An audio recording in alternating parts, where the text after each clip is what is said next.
অনুভূতিটা ভালো। আসলে কি আমাদের তো অভ্যাস হয়ে গেছে। ১ম থেকে এই পর্যন্ত একটা রুগী আসলে আমরা সেবা যত্ন করে সুস্থ করি। কিন্তু আমাদের তো হসপিটালে আসলে ছুটি কম।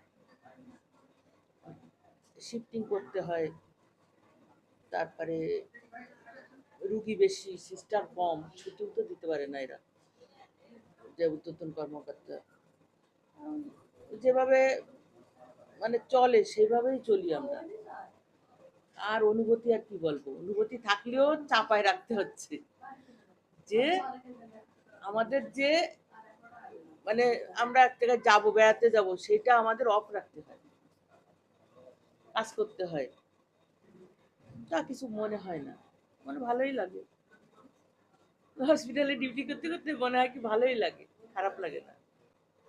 সে একটা এই ইদানিং এর গল্পটা বলি। ইফতারি দাওয়াত দেওয়া হয়েছে অনেকরে। অফ দিছে আমারে। সে অফটা উঠে গেল। উঠে যে ডিউটি শুরু হলো, তাও বিকাল। তাহলে ইফতারিটা কেমন হলো? মানে বাসার মানুষ যদি না থাকে তা কেমন লাগে? এরকম হয়। এটা এখন মেনে নিতে হয়। এখন আমার বিকাল ডিউটি।